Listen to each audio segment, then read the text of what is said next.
Today, we're diving deep into the mind of a true legend. A man who didn't just produce music, he literally architected the way modern geniuses work together. This is the story of Quincy Jones and his incredible blueprint for greatness, the Quincy Code. The year is 1982. Quincy Jones, who's already a giant in the music world, he's done it all, from jazz to pop to film scores, is facing the biggest challenge of his life, producing Michael Jackson's Thriller. Now, think about this for a second. This wasn't just another record. The pressure was insane. They had to top Off the Wall, which was already a monster hit, a masterpiece. But Thriller, the ambition for Thriller was on another planet. We're talking total global domination.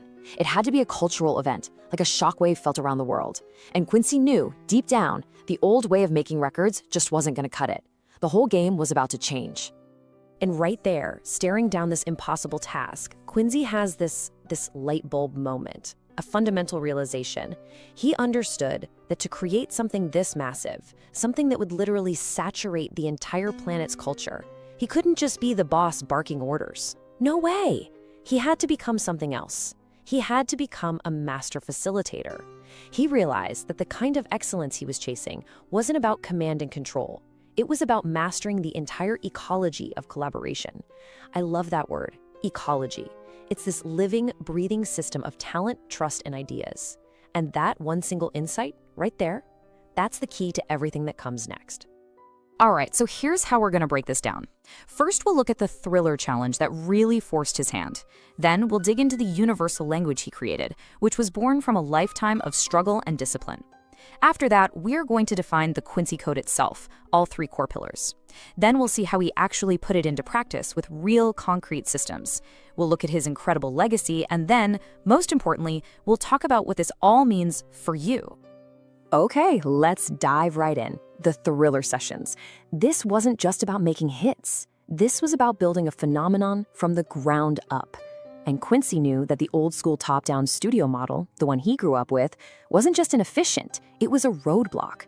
He needed a brand new way to work. So what was the real problem? Well, it wasn't a lack of talent, that's for sure. The problem was the system itself. The traditional studio hierarchy, it's a pyramid, right? With the producer at the very top making all the calls. But the vision for Thriller was just too complex, too diverse for one person's ego. Think about it. You've got Eddie Van Halen's screaming rock guitar on Beat It, you've got Paul McCartney's pop genius on The Girl Is Mine, and you've got the funkiest session players on the planet. Trying to manage all of that from the top down, it would have been a disaster, a creative death sentence. So he did something absolutely radical. He flipped the pyramid upside down.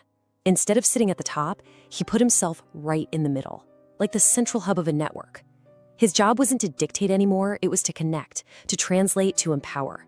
He was the node that made sure every other brilliant part of the network could shine. This wasn't some feel-good kumbaya thing about being nice, no. This was a cold, calculated, systematic decision to replace individual ego with a system built on trust. So you have to ask, right, where does someone even get an idea like this? How did he know how to build this collaborative machine? Well, the answer is woven into the fabric of his entire life. His early years were tough, marked by trauma, and out of that, he developed this intense need for order.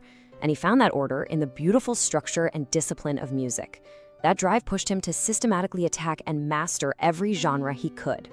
Just look at the path he took. This wasn't random. This was a deliberate mission to break down creative walls. He starts in jazz, where he masters improvisation and complex structure with absolute legends. Then, he moves on and completely conquers pop, figuring out the science behind a melody that can hook millions of people. And then, he dives into film scoring, where he learns the art of translating pure human emotion into sound. Every single step was intentional, forcing him to learn a new creative language. And because he refused to stay in just one box, he basically turned himself into the ultimate creative translator, like a human Rosetta Stone for genius. He could talk shop with the classically trained violinist, then turn around and talk groove with the funk bassist, and then talk hooks with a pop songwriter. This ability to integrate, to find the common ground between all these different creative worlds, that was the secret weapon that made everything else possible. So, you see all these different threads coming together, the intense pressure of Thriller, the lessons from his incredible journey. This is where it all crystallizes into a formal philosophy, a system for making magic happen not by chance, but by design. This is the Quincy Code. So what is the Quincy Code really? Well, at its core, it's this powerful belief that true world-changing genius doesn't come from one person in a vacuum. Nope, it's a function of synthesis.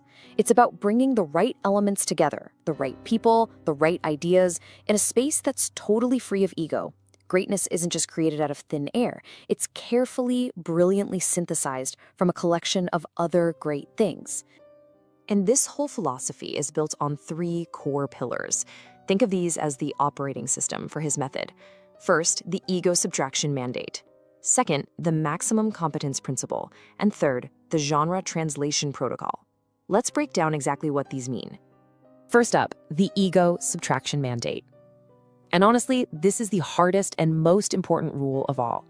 It's the systematic removal of ego from the creative process. And I mean everyone's ego, including his own. The only thing that mattered was the project. This created an environment where the best idea always won. It didn't matter if it came from Michael Jackson himself or a quiet songwriter in the corner. It was a pure meritocracy of ideas. Next up, the Maximum Competence Principle. Now this flows directly from that first rule. See, if your ego's out of the picture, you're not threatened by other talented people. You actively hunt them down. Quincy's rule was simple. Surround yourself with people who are, in their specific field, better than you are. That takes an incredible amount of confidence. He wasn't trying to be the best player in the room.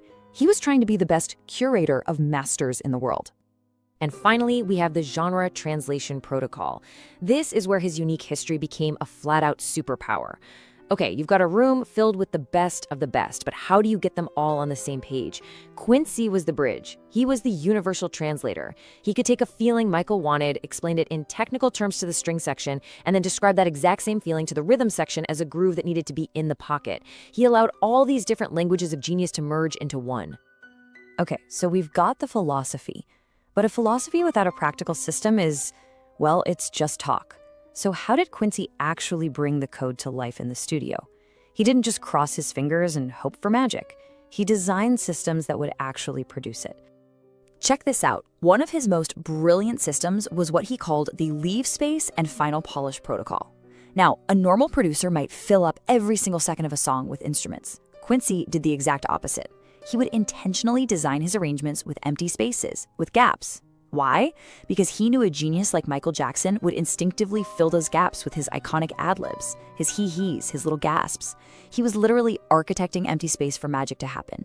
It's a system for premeditated spontaneity. It's just brilliant. And his second key habit was the deep research and talent curation loop. The magic of Thriller started way before anyone even stepped into the studio. Quincy was famous for his obsessive, systematic research. He would listen to stacks and stacks of records, not just for the songs, but to pinpoint the perfect drummer with the perfect feel, or the one engineer who knew how to get a specific sound. He wasn't just hiring a band. He was meticulously controlling the creative ecology from the very beginning. So, when you put all of these pieces together, the inverted pyramid, the philosophy of synthesis, the systems for designing spontaneity, you begin to see a legacy that's almost impossible to measure. He didn't just create hits, he fundamentally changed the job description of a producer forever. Let's just let this number sink in. 28 Grammy Awards. I mean, that's a number that barely feels real. But it's not just a trophy count, it is hard evidence.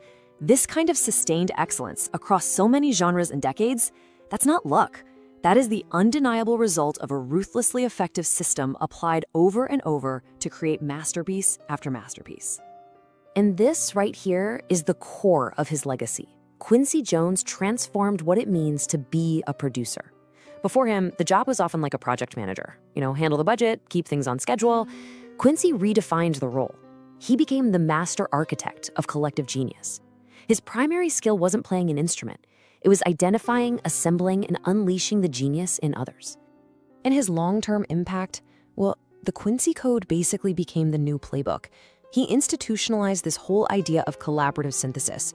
So today, when you see visionary leaders in any field, music, tech, business, bringing together diverse, world-class teams to create something new, they are walking down a path that Quincy Jones paved. He literally turned the process itself into an art form. And that brings us to the final and I think most important part of this whole story. Because the lessons from the Quincy Code, they don't just live in a recording studio. They apply to anyone, in any field who's trying to build something amazing with other people. If you take one thing away from this today, let it be this simple, profound truth. Your greatest work, the thing you will be remembered for, will almost certainly be a collective effort. We all love the myth of the lone genius, toiling away in isolation, but it's mostly a fairy tale. Real, lasting impact comes from mastering the art of collaboration. So the question isn't just about Quincy Jones. The question is for you. How can you become the architect of collective genius in your world? How can you practice ego subtraction? Starting today. Who's the person you need to bring onto your team who's actually better than you at something? The Quincy Code isn't just a history lesson. It's a living blueprint you can use right now. In the end, Quincy Jones built his legacy on one deep, profound truth. The highest form of genius isn't your own individual brilliance. It's the mastery of other people's genius. The Quincy Code gave us a systematic blueprint for how to do that through relentless ego subtraction and creative synthesis. It's a framework built on one timeless, immutable rule. The person who masters collaboration masters the world.